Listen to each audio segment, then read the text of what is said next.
할렐루야. 하나님 살아계십니다.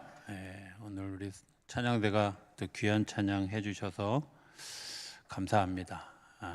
제가 주일날 아침에 이제 아침 식사하는 시간이 하필이면 그 CGN에서 온누리교회 예배를 이제 직접 중계하는 시간에 아침을 먹는 경우가 종종 있는데, 제가 이제 설교는 못 듣고 맨날 그 이제 앞부분만 보고 출근하게 됩니다. 근데 제가 꼭 하는 게 있어요. 그 찬양대 초등학교 동창 둘이 있는데 출석 체크 하는. 자, 그래서 우리 교회도 이렇게 성도님 우리 찬양하는 분들 얼굴 보니까 날로 환해져 가는 것 같아요. 그죠? 예. 이쪽에 조명은 꺼도 될 것 정도로 이렇게 환해져 가서 너무 감사합니다. 화평케 하는 자를 설교해야 되는데, 사실은 지난 목요일쯤부터는 도대체 화평하지 않은 거예요. 제가 왜 화평하지 않느냐면, 이 화평케 하는 것을 설교해야 되는데 아무리 줄여도 45분 밑으로 안 내려갈 것 같아. 이걸 둘로 나누기도 그렇고, 오늘 그냥 12시에 끝나는 암묵적 약속을 깨고 그냥 12시 반까지 할까, 막 이제 이런 고민, 어떻게 줄일까, 어떻게 이런 고민을 제가 목요일부터 하고, 급기야 지난밤에는 자다가 깨가지고 3번이나 메모를 하고 뭐 바꾸고 뭐 이런 과정을 지내면서, 이거 화평케 하는 자를 설교하는 게 되게 어렵다, 이런 생각을 했습니다. 어찌됐든 다음 주에도 이 화평케 하는 자가 이어진다는 사실을 제가 미리 예고하는 겁니다. 그러니까 오늘 전편을 들으셨으니까 다음 주는 후편입니다. 꼭 나오셔야 됩니다. 네, 아멘 하는 사람이 아무도 없군요. 이런 질문을 한번 해봤습니다. 사람이 뭐냐? 시편의 기자도 그렇게 얘기하잖아요. 내가 무엇이간데, 사람이 무엇이간데 하나님이 우리를 이렇게 사랑하시는가? 어쩌면 사람이 뭐냐라고 하는 것은 뭐 철학자들만의 주제가 아니라 우리의 주제이기도 할 거라고 생각이 되어집니다. 사람들이 일반적으로 생각하는 하나는 사람은 동물과 같다, 이렇게 생각하는 거죠. 그래서 동물이 가지고 있는 여러 가지 특성들을 이야기하면서 사람은 동물과 같다, 진화론에서 많이 얘기하는 이야기입니다. 그래서 사람은 그런 욕심과 또 적자 생존, 또 약육강식의 삶을 살아갈 수밖에 없다라고 이야기하면서 더 많이 가져야 된다, 더 많이 누려야 된다, 더 힘이 세져야 된다, 뭐 이런 것들을 굉장히 강조하고, 그렇게 되어져야만 성공하는 것처럼 그렇게 가르치는 일들이 있죠. 두 번째는 니체 같은 사람들이 주장했던 사람은 신과 같다, 신적 힘이 있다, 초인적 힘이 있다, 이렇게 이야기합니다. 그래서 사람이 가지고 있는 잠재력을 다 발휘하면 신적인 존재다. 왜? 하나님의 형상대로 만들었기 때문에 신적인 존재다, 이렇게 이야기하는 사람들도 있습니다. 한편으로는 사람은 동물과 신 사이에 적당히 섞여져 있는 존재다, 뭐 이렇게 주장하는 사람들도 있습니다. 그러나 그럼 성경은 뭐라고 사람을 이야기할까? 성경을 보면 분명하게 창세기 2장에 이렇게 얘기합니다. 하나님이 흙으로 사람을 만드시고, 그리고 그 속에 하나님의 영을 집어넣어 주셨다. 흙으로 사람을 만들었다는 말, 그것은 메이크한 겁니다. 만든 겁니다. 그리고 그 하나님의 영을 우리 속에 넣은 하나님의 영은 하나님의 창조물이죠. 크리에이트한 겁니다. 그러니까 사람은 두 가지가 엮여져 있는 거죠. 하나는 만들어진 부분, 하나님이 창조하신 부분이 서로 연결되어져서 하나님의 형상을 지어서 만들어진 존재라고 이야기하는 겁니다. 자, 그런데 그 존재들이 살아가면서 어떻게 살아갈 때 그들이 영혼을 지향하고 살아가는지, 어떻게 살아갈 때 내 삶에 무너지는 삶을 살아가는지를 나누는 굉장히 중요한 목적 하나를 우리에게 이야기합니다. 그게 뭐냐면 다스리라 하는 겁니다. 내가 다스리기 위해서는 영적 주도적 인간이 되어야만 다스릴 수 있는 표정을 보여주시는데, 어느 날 아담에게 동물들이 나오게 하고 동물들의 이름을 지었는데 그들이 그 이름이 그대로 그들의 모습이 되어졌다는 거예요. 그렇죠? 영적 존재로 있을 때 내가 그런 그 창의적인 능력과 창조적 능력이 우리 안에 발휘되어져서 그런 역사를 통해 새로운 것들을 만들게 되어지고, 그래서 내가 삶을 살아가면서 몸도 다스리고 마음도 다스리고 인격도 소유도 지식도 감정도 또 만물까지 다스리도록 하나님 우리에게 요청해 주셨다는 겁니다. 왜냐하면 우리는 언제고 육신이 우리 안에 있기 때문에 죄를 지을 수 있는 가능성이 있기 때문에 그렇습니다. 창세기 4장 7절에 보면 그걸 이야기하는 거죠. 우리가 죄를 지을 가능, 내 속에 육신이 있어서 네가 죄를 다스리지 않으면 너는 죄 가운데 빠질 수밖에 없다 하는 것을 이야기하고 있습니다. 그래서 기독교에서 굉장히 중요하게 생각하는 이야기, 거룩해져야 된다, 구별되어져야 된다 하는 이야기. 어떤 것을 구별이라고 이야기하고 거룩이라고 얘기할까? 우리가 물질이지만 물질화되어서는 안 된다는 것, 동물이지만 동물화되어서는 안 된다는 것, 세속에 살지만 세속화되어서는 안 된다고 하는 것, 또 자기의 목적이 있지만 목적화되어서도 안 된다. 모든 만물들이 같이 살지만 이기적인 존재가 되면 안 된다고 하는 것을 이야기하는 거죠. 사도 바울은 사람의 몸을 장막이라고 얘기했는데, 장막 속에 살지만 장막의 노예가 되어서도 안 되고, 우리가 몸이 있으나 몸에 속한 자, 즉 매이지 말아야 된다 이야기하고요. 물질과 더불어 살지만 물질의 노예가 되어서는 안 된다 이야기하고, 무리를 다니지만 물에 빠져서도 안 되고, 하늘을 나르지만 궤도를 벗어나면 안 된다. 이걸 거룩이라고 이야기하는 거죠.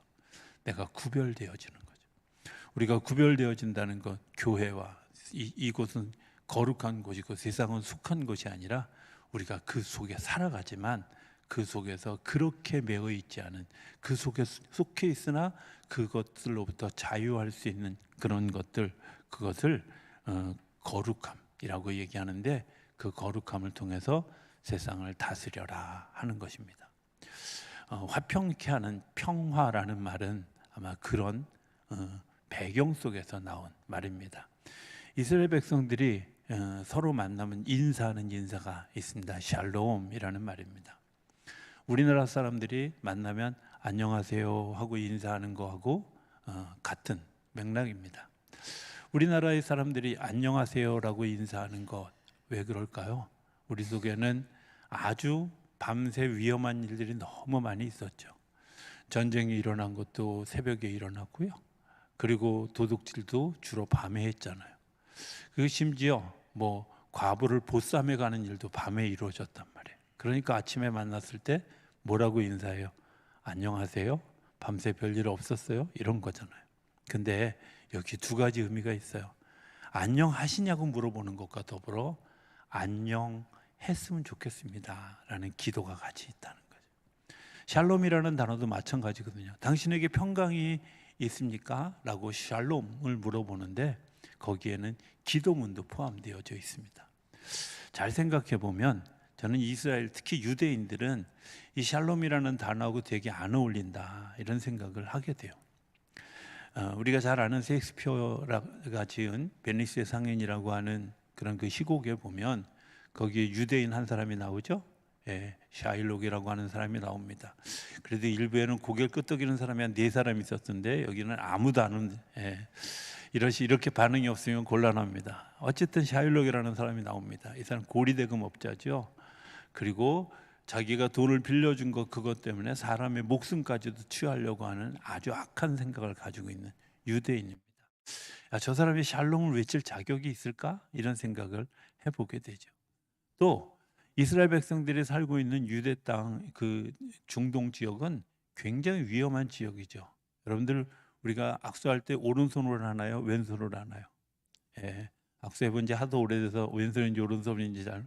원래 걸스카우트나 보이스카우트 해보신 분들은 알지만 원래 예전에 인사법은 왼손으로 악수를 했습니다. 왜냐하면 심장이 왼쪽에 있다 그래도 심장이 서로 통한다 하는 의미에서 왼손으로 악수를 했어요. 그런데 이 유대 쪽엔 왼손으로 악수하면서 오른쪽으로 칼로 찔러서 사람을 죽이는 위장된 평화들이 너무 많은 거죠. 우리가 그것을 어떻게 알 수 있느냐면 성경에 보면 왼손잡이가 나오죠. 사사기에. 그죠? 이 왼손잡이가 결국 한 일이 뭐였어요? 오른손잡이인 줄 알고 방심한 틈을 타서 왼손으로 상대방을 찔러 죽이는 일을 하게 되어졌던 거예요. 이런 일이 비일비재하게 일어나는 굉장히 포악한 세상, 그 세상을 살아가는 사람들이 유대인들인데 그들이 말하는 샬롬이 도대체 무슨 의미가 있을까? 이런 생각을 해보게 되죠. 그들이 기도하는 기도의 내용도 마찬가지입니다. 지금도 메시아 사상을 기다리잖아요. 그들이 기다리는 메시아가 뭐예요? 힘 있는 메시아. 그래서 로마 제국도 물리치고 그리고 세계를 정복해가는 힘 있는 메시아를 구하는 일들. 그게 지금도 그들 속에서 이루어지고 있는 기도였습니다. 그래서 바람도 멈추게 하는 예수님, 그리고 이제 떡 5개와 물고기 2마리 가지고 5천 명을 먹이시는 예수님 보면서 왕으로 세우려고 했던 그런 일들이 그들에게 있었던 것을 보면 그들과 화평은 별로 안 어울리는 단어인 것처럼 생각이 되어집니다. 그런데 그들은 여전히 지금도 서로 인사할 때 샬롬으로 인사하는 거죠. 자, 여기에 기원이 있죠. 기원이 있습니다. 샬롬, 평화는 쉽게 얻어지는 것이 아니기 때문에 그렇습니다. 사도 바울은 그 샬롬을 얻기 위해서 굉장히 중요한 조건 하나를 얘기하는데 로마서 12장 18절에 보면 이렇게 얘기합니다. 할 수 있거든 너희로서는 모든 사람과 더불어 화목하라. 네, 이제 올라옵니다. 저렇게 아까도 창세기 4장 7절 하라 그랬는데 안 올라오더니 이번에는 조금 늦게 올라왔습니다. 어찌됐든 할 수 있거든 너희로서는 모든 사람과 더불어 화목하라. 할 수 있거든이라는 말은 이런 거잖아요. 할 수 없는 상황인 거 안다. 그런데 아주 뭐라 그럴까 불확실한 그런 미래인 것은 분명하지만 너희들이 중요한 건 모든 사람과 더불어 화평해라, 화목해라 하는 겁니다. 평화가 중요합니다. 그런데 누구와든지 평화할 수는 없다는 말입니다. 죄인은 사랑하되 죄는 미워해야 한다는 말이죠. 죄와 불의하는 화해할 수 없다는 말이죠. 생각해 보면 예수님도 화해를 얘기하시고 화평을 얘기하시지만 그 화해와 화평을 못했던 사람들이 있죠. 가룟 유다와도 엄밀한 의미에서 보면 화해하지 못했습니다. 뿐만 아니라 빌라도와도 그는 화해하지 못한 채로 세상을 떠났습니다. 바리새인들과는 끊임없이 불화하는 일들이 있었습니다. 생각해 보면 그 모든 일들을 위해서 예수님이 대가를 치렀는데 어떤 대가를 치렀을까요? 그 대가가 당신이 십자가에 달리시는 거죠. 조롱하는 그들의 입술에, 욕하는 그들의 입술에 재갈을 물리지 않고 예수님이 스스로 입을 다물고 매체찍에 맞고 재판을 수용했지요. 또 채찍을 때리는 그들을 향해서 예수님이 저항하고 또 반항한 것이 아니라 묵묵히 마치 도수장에 끌려가는 양같이 자기의 모습들을 내어준 것 때문에 오히려 그들의 행위를 스스로 부끄럽게 하는 화해를 이루어 갔다는 겁니다. 생각해 보면 화해는 그냥 되어지는 것이 아니라 뭔가 희생을 지불하고 얻어진다는 겁니다. 예수님이 이 땅에 이야기하신 평화는 입으로 말하는 평화가 아니라 당신의 온 몸으로 보여준 평화였다는 겁니다. 이 평화를 누리기 위해서 우리가 해야 될 일이 있는데 그게 뭐냐면 기도, 희생을 통해서 순종을 통해서 이루어진다는 사실을 기억했으면 좋겠습니다. 남자 어르신들이 많이 이야기하는 이야기가 있습니다. 남자들끼리 화해는요, 예수 안 믿는 사람들끼리는 그냥 술 한잔 마시고 같이 야 이제 털어버리자 하고 딱 털어버리면 되는데 예수 믿는 사람들이 쪼잔하게 화해를 못하고 맨날 그거 묵상한다고 이렇게 얘기하는 분들이 있어요. 그래서 제가 잘 가만히 살펴보니까요, 안 그렇더라고요. 술 마시고 풀었다고 했는데 자기 부인한테도 얘기하고 자기 아들한테도 얘기하고 옆집 아저씨한테도 얘기하고 심지어 강아지한테도 얘기하더라고. 생각해 보면 푸른 거 아니잖아요. 화해한 거 아니거든요. 화해라는 일이 그렇게 그냥 말로 해서 해결되어지는 문제가 아니라 내가 그것에 대해서 화해하는 그런 분명한 자기 고백, 그 자기 희생 이런 것들이 있어야 된다 하는 것을 이야기하는 거죠. 화해에 굉장히 훈련이 필요하다 하는 생각을 하게 됩니다. 공통적으로 심리학자들이 하는 이야기가 있습니다. 부부 사이에 쓰지 말아야 될, 쓰면 안 되는 단어가 있다는 겁니다. 그거는 굉장히 여러 사람 상담학자들이, 부부 상담하시는 분들이 쓰는 이야기입니다. 그 중에 하나가 뭐냐면 야, 이런 단어입니다. 야라는 단어를 사용하시는 분은 드디어 이혼의 전주곡이 열렸다 이렇게 생각합니다. 드디어 전쟁이 시작되었다 이렇게 생각하시면 맞습니다. 여러분들 쓰면 안 되는 굉장히 중요한 단어입니다. 간단하다고요? 요즘 김창옥 선생님이 자주 하는 말이 있습니다. 그게 뭐냐면 부부간에 애칭을 불러야 된다는 거예요. 왼수 이런 거 말고, 저 화상 이런 거 말고 애칭을 불러야 된다. 이쁜이 뭐 이런 거, 왕자님 이런 거 불러야 된다는 거예요. 생각해 보면 맞는 말이죠. 사실은 그 속에 이런 게 있잖아요. 내가 나를 낮추고 상대방을 높이는 50%의 절제가 있잖아요. 그렇죠? 그런데 우리는 부부간에 200%로 장악하려고 하는 우리의 마음이 우리 안에 있죠. 그래서 남자들이 힘이 있을 때는 남자들 권위로, 여자들이 힘이 있을 때는 요즘과 같은 세상을 우리가 가지. 오늘 아까 안내 쓰는데도 권사님 한 분과 그런 얘기했는데 요즘 여자 말을 잘 들어야 산다고. 심지어 내비게이션도 삐지은 말을 안 하더라고.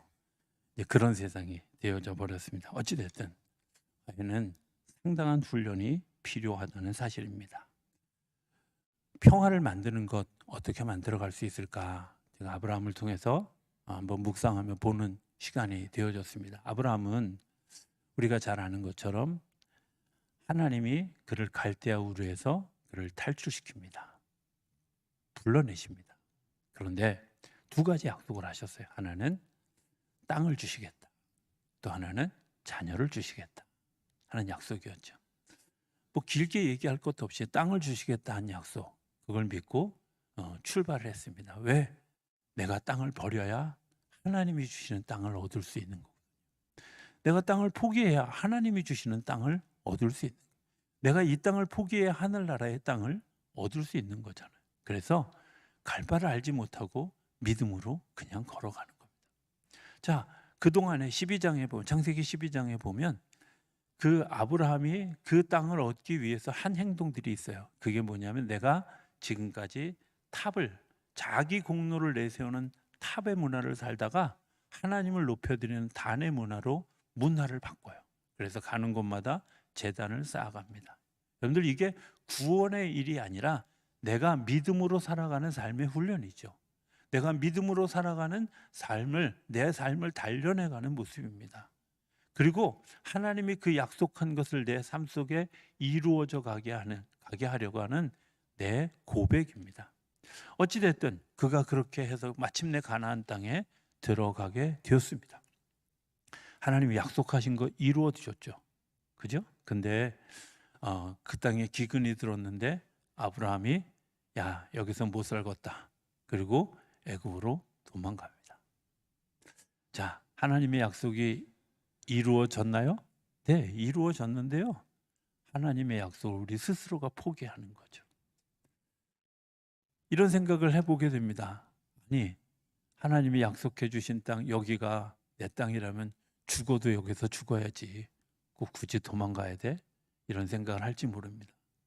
그러나 내가 물리적으로, 정치적으로는 그 땅의 주인이지만 아직 내 삶이 준비 안 된 거죠. 내가 그것을 받아들일 준비가 되어 있지 않은 거죠. 아직 그것들이 내 삶에 직접적으로 들어온 것들을 받아들일 수 없는 겁니다. 어찌됐든 그가 애굽으로 도망가서 여차저차해서 다시 돌아와서 하나님이 다시 약속하시죠. 동과 남과 서와 북을 다 바라보라. 이 땅을 내게 주리라. 하나님이 약속하시고 그 땅의 주인이 되어집니다.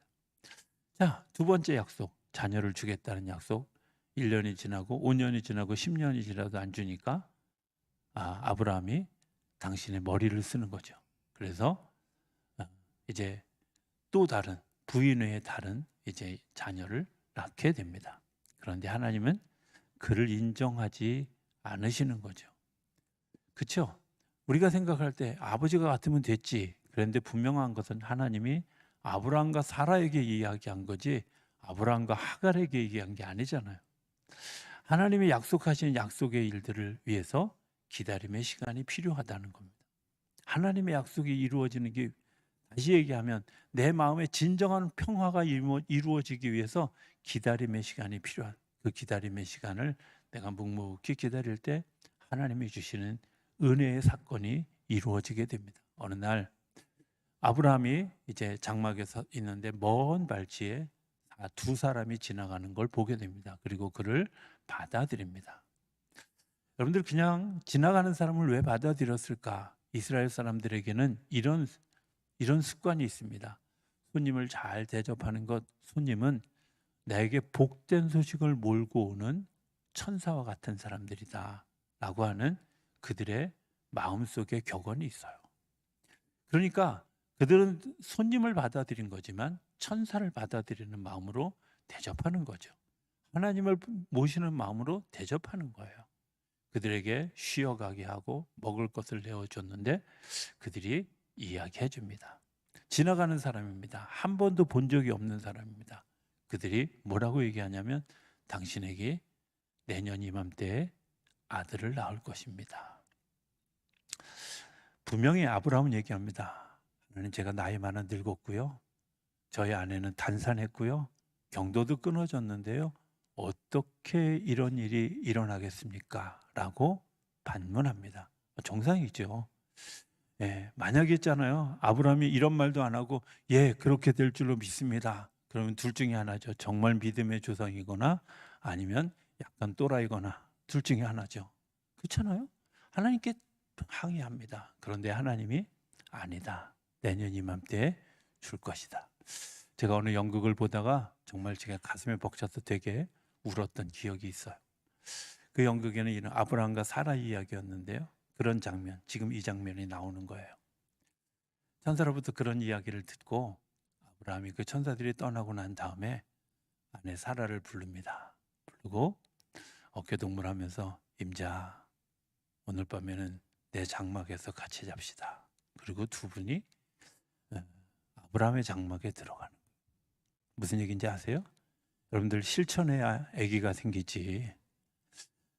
우리가 삶에 말씀이 우리 안에 들어왔는데 이 말씀에 대해서 내가 순종하지 않으면 하나님의 역사는 일어나지 않습니다. 하나님이 우리에게 하나님의 역사를 이루어가는데 굉장히 중요한 일이 있습니다. 그게 뭐냐? 내가 받아들이고 말씀을 말씀으로 받아들이고 그 말씀에 순종해 갈 때 하나님의 놀라운 은혜가 이 안에. 자, 1년을 기다려야 됩니다. 그런데 이 1년을 기다리는 동안에 하나님께서 하시는 또 다른 일이 있습니다. 이게 뭐냐면 하나님이 우리에게 은혜를 줄 때는 은혜와 더불어서 우리가 하나님께서 주시는 사명을 결단해야 되는 두 가지가 같이 동시에 옵니다. 내가 은혜를 경험하고 나면 반드시 쫓아오는 하나님의 더불어 주시는 영적 부담감이 뒤에 쫓아옵니다.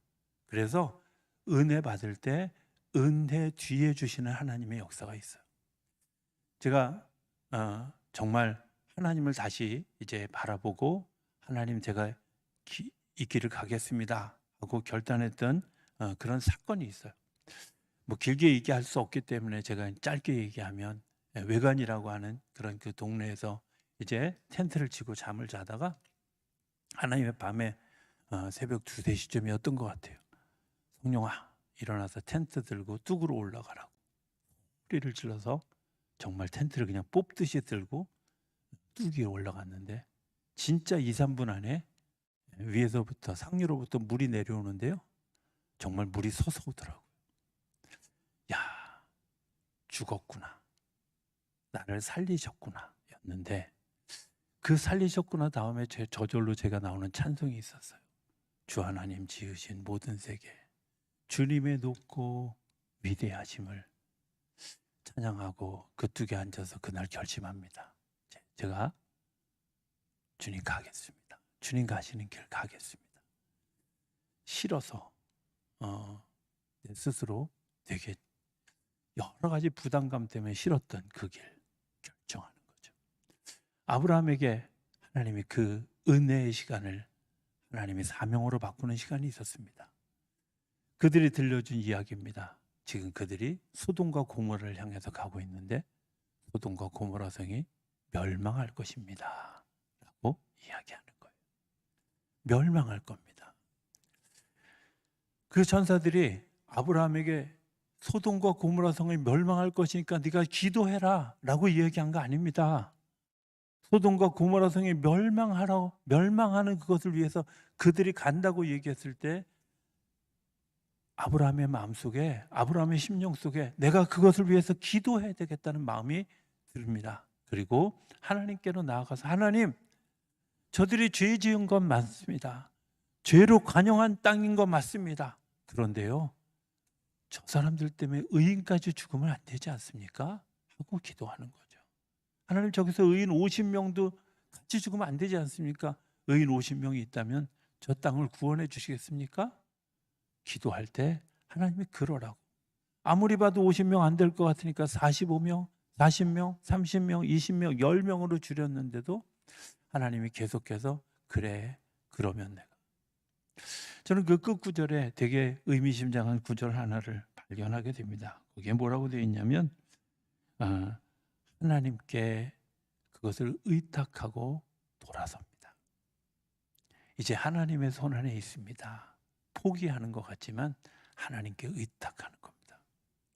하나님이 하신 일은 롯과 롯의 가족들을 구원한 일인데요.